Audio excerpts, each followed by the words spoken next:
This program is presented by Birch Gold Group, the precious metal IRA specialists.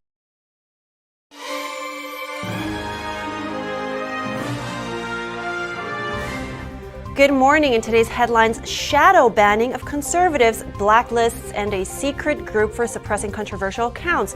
All that and more in the eye-opening second Twitter Files installment. The Biden administration taking drastic measures to keep union pension funds alive. $36 billion is being infused to prevent cuts. Find out more on what the White House calls the largest federal award of its kind. The Canadian government is suspending a contract with a company partly owned by the Chinese regime. Canada's Prime Minister calls the deal disconcerting.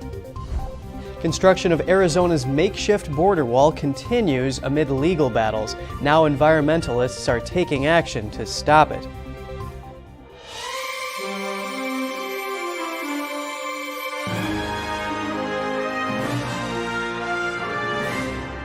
Good morning. Welcome to NTD. I'm Kevin Hogan. Good morning, and I'm Evelyn Lee. Today's Friday, December 9th. And let's start with a revealing second installment of the so-called Twitter Files. It was published Thursday evening and shines a bright light on the secret blacklisting of conservatives happening at Twitter before the Elon Musk takeover. NTD's Daniel Monahan has the story. Truth brings reconciliation. Those are the words Twitter CEO Elon Musk tweeted after the latest incendiary Twitter Files report was released by journalist Barry Weiss. In a series of tweets, Weiss revealed how Twitter employed shadow banning to reduce the visibility of tweets from conservative users. Weiss cited the example of Stanford's Dr. Jay Bhattacharya. He argued that COVID lockdowns would harm children. Twitter secretly placed him on a trends blacklist, which prevented his tweets from trending. She also detailed how popular conservative talk show host Dan Bongino was hit with a search blacklist, or how Twitter set the account of conservative activist Charlie Kirk to Do Not Amplify. Weiss wrote that, quote, a new Twitter Files investigation reveals that teams of Twitter employees build blacklists, prevent disfavored tweets from trending, and actively limit the visibility of entire accounts or even trending topics, all in secret without informing users. She stated that Twitter had previously denied doing such things, saying, quote, in 2018, Twitter's Vijay Gadde and Kayvon Bekpour said, we do not shadow ban, and we certainly don't shadow ban based on political viewpoints or ideology. Weiss says Twitter executives and employees employed a different terminology, describing what they were doing as visibility filtering, or VF. Twitter used VF to block searches of individual users, to limit the scope of a particular tweet's discoverability, to block select users' posts from ever appearing on the trending page, and from inclusion in hashtag searches. Twitter employees told Weiss that Twitter controls visibility quite a bit, and that they control the amplification of people's content, adding that normal people do not know how much they do. Weiss wrote that there was a secret group for more controversial accounts, the Site Integrity Policy Escalation Support, or SIPPES. It included Vijay Gadde, Yoel Roth, subsequent CEOs Jack Dorsey, and Parag Agrawal, and others. Weiss wrote that that is where the biggest, most politically sensitive decisions got made, and that there would be no ticket or anything for those. One account warranting that level of scrutiny was Libs of TikTok. The account with 1.4 million followers was subjected to 6 suspensions in 2022 alone. Twitter repeatedly informed account owner Chaya Raichik that she had been suspended for violating Twitter's policy against hateful conduct. However, an internal SIPPES memo acknowledges that Libs of TikTok did not violate the hateful conduct policy. It justified the suspensions by claiming her posts encouraged online harassment of hospitals and medical providers, by insinuating that gender-affirming healthcare is equivalent to child abuse or grooming. Weiss wrote that they are just getting started with their reporting. She says that documents cannot tell the whole story here. She says to look out for the next installment, and tagged journalist Matt Taibbi. Daniel Monahan, NTD News. And things will get really interesting. Musk tweeted yesterday evening that Twitter is working on a software update that will show people's true account status so they know clearly if they've been shadow banned or not. It will also show the reason why and how to appeal. And he added that Twitter would soon start freeing the namespace of 1.5 billion accounts, adding that these are obvious account deletions with no tweets and no login for years. And U.S. basketball star Brittany Griner is on her way back to the United States after having been released in a prisoner swap with Russia. President Biden announced her release yesterday at a press conference. Griner was convicted of drug charges in Russia in February and sentenced to 9 years in a penal colony. According to the Russian Foreign Ministry, she was exchanged at an airport in Abu Dhabi in the United Arab Emirates for convicted Russian arms dealer Viktor Bout. Viktor Bout was one of the world's most notorious arms dealers for 2 decades. Dubbed the Merchant of Death, the 55-year-old sold weapons to rogue states, rebels, and warlords across the world. Despite little being known about him, biographies say he was born in 1967 in Dushanbe in former Soviet Tajikistan. Bout served in the Soviet Army as a military translator due to his language skills. He established contacts worldwide, including in Angola, which would become a country central to his business operations. After the fall of the communist bloc, he cashed in on discarded Soviet military weaponry. In Afghanistan, he supplied weapons to the Taliban as well as their opposition. He was arrested in Thailand in 2008 and later extradited to the United States. Bout was convicted in 2012 and sentenced to 25 years in prison by a Manhattan court. The Russian state has long coveted his release, hinting at Russian intelligence ties. And the Congress has codified same-sex marriage, sending it off to the White House to become law. But concerns linger over protections for religious liberty. NTD's Melina Weisskopf joins us from Capitol Hill with more. This bill requires all 50 states to recognize same-sex marriage if it was legal in the state in which it was performed, but it does not require all states to legalize same-sex marriage. However, it does alter the federal definition of a marriage by repealing the Defense of Marriage Act, which specifically defines marriage as a union between one man and one woman. And it was a bipartisan bill. There were 39 House Republicans who joined with House Democrats to pass it. And on top of that, there were 12 Republicans in the Senate which approved of this measure last week. Landmark law, changing the law for full equality. Now the federal government will never stand in the way of anyone marrying the person you love. Now, the House did previously pass this bill, but they had to vote on it again today after the Senate made changes to it. Those changes that were made were meant to address some religious liberty issues which were raised by some Republicans. And while those changes were made to further ensure protections for religious groups, some conservative organizations are still saying it doesn't do enough. For example, a conservative legal organization called the Alliance Defending Freedom argues that it could make religious freedom and free speech cases harder to win because they say it embeds a false definition of marriage in the American legal fabric. But nonetheless, it is off to the White House now, where President Biden is expected to sign it. And in another key vote, the House passed the National Defense Authorization Act for 2023 with overwhelming bipartisan support. In this bill repeals the vaccine mandate for military members. There were about 200 Democrats who voted to pass this. Some Democrats on the floor saying that they believe the vaccine mandate served its purpose while it was there, but that it's not needed anymore. And in addition, this bill also bars U.S. manufacturers from using Chinese-made semiconductors, which is just one step closer towards pulling our critical manufacturing out of China and bringing it here back home, which is an effort that has also garnered overwhelming bipartisan support. The bill also includes around $10 billion to boost Taiwan's defense capabilities. But the catch is, Congress still needs to pass the annual government funding bill in order for the Pentagon to get the money to implement these new policies. And right now, that bill is tied up and not looking like it's going anywhere. And we need to do whatever it takes to make that happen. We need to make sure our whole government is postured to compete with China, both at DOD and across the government. We need to fund our efforts to assist the Ukrainians. We need to fund our new communities and our friends in Taiwan. And lawmakers still have not agreed on a top-line number for that government funding bill. And if they can't reach a deal on that, they will have to pass another short-term funding bill with less than 10 days to get this done until a government shutdown kicks in. Reporting in Washington, D.C., Melina Weisskopf, NTD News. Hundreds of people gathered outside of the New York Times building in New York City yesterday. Over 1,000 employees went on strike. They're asking for higher pay and better benefits. NTD's Jason Perry spoke to some of them. I'm here in New York City, right outside of the New York Times building. And as you can see, hundreds of people are here in support of the New York Times employees who went on strike. The employees are asking for higher pay, better benefits, and a better work from home or work remote policy. We are sending a clear message. They can't just give out stock dividends and buybacks like candy to shareholders and not give us a fair share.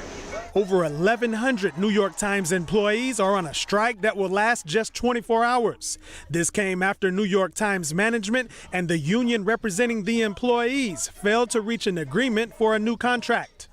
We have fighting for the contract for 20 months now, and we are working with no contract for 20 months, and I think it's enough already. So we have not had a contract for almost 2 years, and we did not get a raise for another year before that. This has been during high inflation. Inflation is 8, 9, 10% in one of the most expensive cities in the world, and we have not had a raise. So we are all falling behind. We're asking for a raise that makes us whole. One New York Times employee said the company was not in trouble financially. He added that the New York Times had just spent $550 million to buy the website The Athletic. A New York Times spokesperson told the Associated Press that the company would continue producing content and it will get help from international reporters and other journalists who are not union members. I'm not in on the union strategy, but I would look at it as sort of a shot across the bow, as they say. You know, we did it for a day, but, you know, we're ready to go out for maybe longer next time. I think today is a really good showing of what the labor movement right now looks like. A lot of people are realizing that culture costs money, that like having the New York Times is such an incredible institution and brings a lot of empowerment to a lot of places that don't have voices. But these people are working to do that, and they need the money and the stability to do it well. New York Times employees are ready for a new contract, and the New York Guild is the union leading this strike. They recently tweeted that the members will do whatever it takes to win a better newsroom. Jason Perry, NTD News, New York. At the same time, the Biden administration is awarding $36 billion to a union pension fund. The move will prevent cuts to the pensions of around 350,000 union workers and retirees. President Biden made the announcement at a White House event yesterday. These union workers and retirees are facing cuts up to 60% of their benefits starting in the next few years if we hadn't acted. That means some folks would stand to lose $10,000 each and every year of their retirement. It's not going to happen. The cuts are not going to occur. The White House says it's the largest federal award of its kind. It comes from the American Rescue Plan, which is a nearly $2 trillion pandemic relief package that Biden signed into law in 2021. The money will go to the Central States Pension Fund. It's been struggling financially for many years. The fund was at risk of becoming insolvent in 2026, but the pandemic relief money is expected to keep it afloat to 2051. And many union retirement plans have experienced financial pressure because of underfunding. Over 200 pension plans were having a hard time paying the retirement benefits, workers had earned at the time the American Rescue Plan was passed. Yes, and like President Biden mentioned, without federal assistance, Teamster members could have seen their benefits reduced by an average of 60% within a couple of years. And coming up, a deal Canada's Prime Minister calls disconcerting. The Canadian government just canceled a contract with a company partly owned by the Chinese Communist regime. Construction of Arizona's makeshift border wall continues amid legal battles, but environmentalists in the area have different ideas. Find out more about their protests after the break.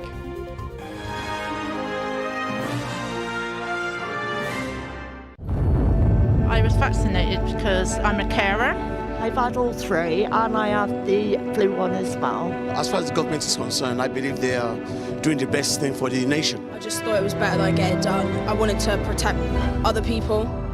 The COVID vaccine has been hailed as a medical and logistical success.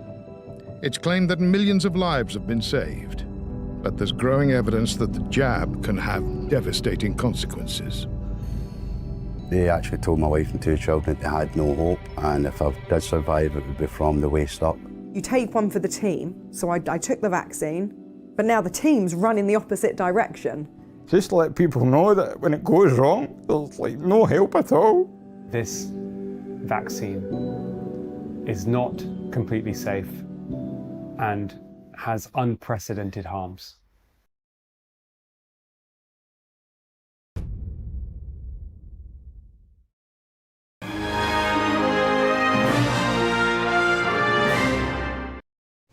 Welcome back. I'm Kevin Hogan. In Canada, the federal government is suspending a contract with a company that is partly owned by the Chinese regime. This is following a recent investigation that discovered the contract. Here's the story. Canada's Public Safety Minister confirmed Thursday that the Federal Royal Canadian Mounted Police, or RCMP, have suspended a contract with a company linked to the Chinese regime. Radio Canada reported on Wednesday that the federal government had awarded a contract worth about $400,000 to Sinclair Technology in 2021. The company is responsible for making a radio frequency filtering system, which the RCMP was going to use to protect radio communications from eavesdropping. Sinclair Technology is a company based in Ontario, Canada. Its parent company is Norset International, which is based in British Columbia, Canada. Norset has been owned by Chinese telecom company Hytera Communications since 2017. And the Chinese regime owns around 9% of Hytera. Hytera equipment is banned in the U.S. on national security grounds. The company also faces several espionage charges in the U.S. After the report came out on Wednesday, the Canadian government ordered an investigation. Prime Minister Justin Trudeau was asked about the contract during a press conference and said he finds it disconcerting. Trudeau said Wednesday morning that his government will look into the matter and will examine the role security plays in government procurement. Radio Canada says in the report that a contract with Sinclair was $60,000 less than the bid of its competitor. The government agency responsible for the contract reportedly told Radio Canada that they didn't consider security concerns or Sinclair's ownership during the bidding process.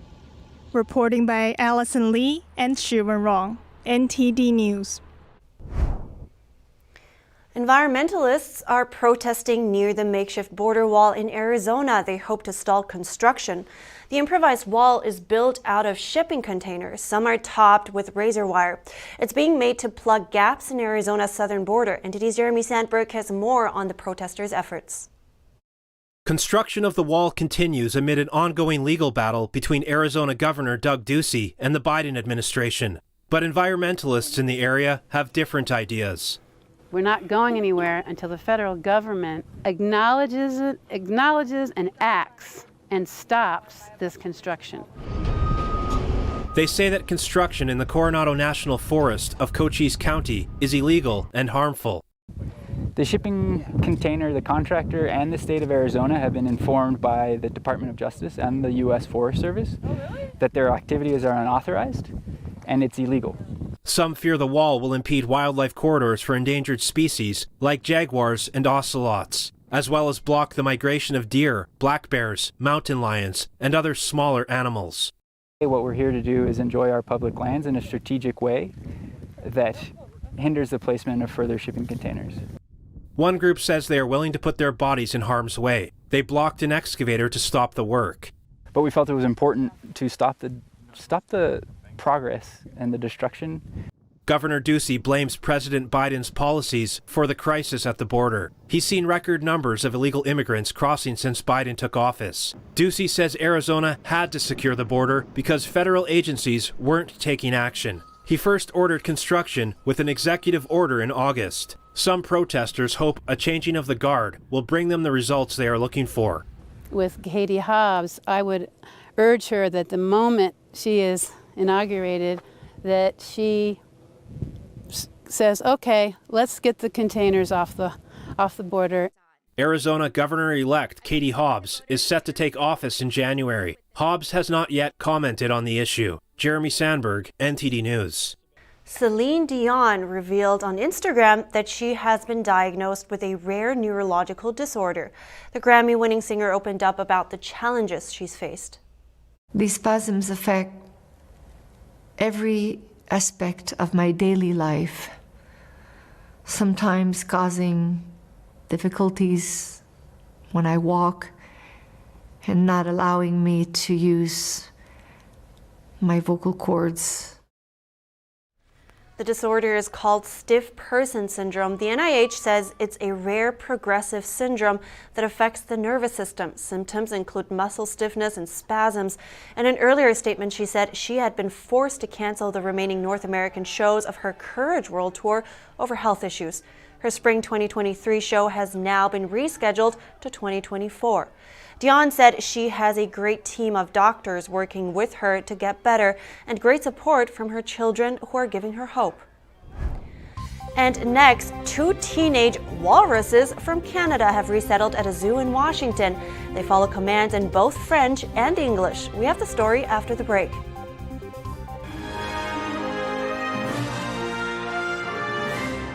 This is Stephen K. Bannon. I urge you to protect your savings from inflation by diversifying into a physical gold IRA from Birch Gold Group. Simply text the word NTD to 989898 and you'll get a free info kit on gold IRAs explaining everything. Coming soon on the premiere of International Reporters Roundtable, journalists Greg Ho, Will Richardson, and Costo Acondo join us to discuss the relationship between China and Russia, their activity in Latin America, how this is playing out at the U.S. southern border, and what's really going on in Ukraine. What's the link? Is there a strategy? Tune in Saturday afternoon at 1 p.m. or Sunday at 7 p.m. Eastern Time as NTD host Tiffany Meyer and our guest panelists give us a clearer picture of these global events.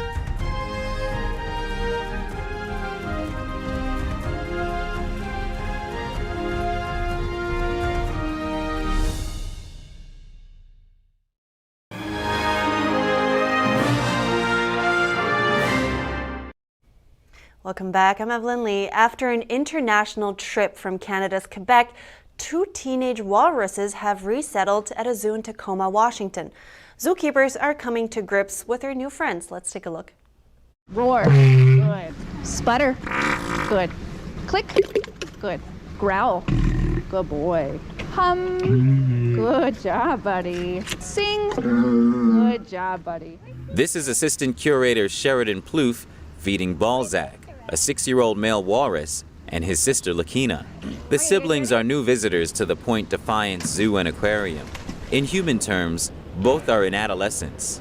They're both different and they react to training sessions differently. They learn differently. She's a little more quick to pick things up and he takes his time to learn. Throughout the United States, only 14 walruses are under human care. So walruses are considered vulnerable, but they're not listed as endangered. They are protected by the Marine Mammal Protection Act in the United States. Walruses seek food and shelter on floating ice floes. But with melting ice, these animals are swimming to land for food. They're really sensitive to human disturbances like loud noise or planes flying overhead. That causes them to stampede, and when they stampede, that's when they can get injured and calves can get separated from their parents. Balzac and Lakina are in training to follow their new keeper's commands in both French and English. Good.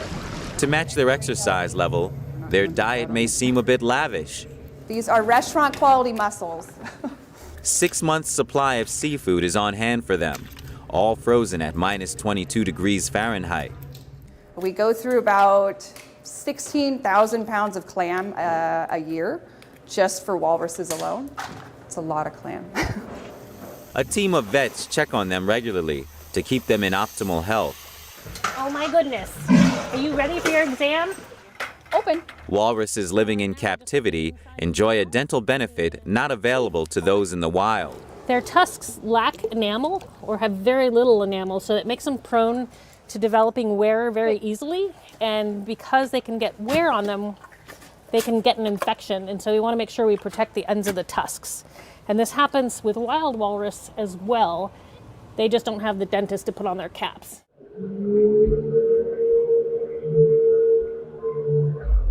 Walruses make a special noise underwater. It's a call for breeding. Once the two become of breeding age, their future may take them elsewhere to meet suitable partners. You know what? I found nowadays animals are so smart, I'm constantly surprised at how much they can actually understand. Yeah, maybe it's because they're so observant when it comes to our body language. And apparently they can sense our emotions too. Right, I heard that, and it turns out that pets actually understand much more than I thought they would. I don't know if you know this, but there is this dog online that can describe things, demands, or even its feelings to its humans by just pressing certain buttons. It's pretty wild. I'd love to see that. Yeah, I think her name is Bunny. And while we Google that, though, we have to end the show here. You can always text or message us at goodmorning@ntd.com if you have anything to share. That's it for today. Have a great weekend. I'm Evelyn Lee. And I'm Kevin Hogan.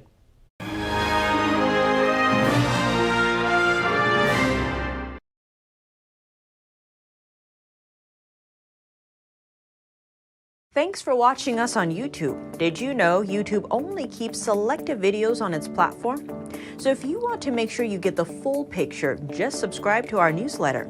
Go to newsletter.ntd.com and sign up. It's free.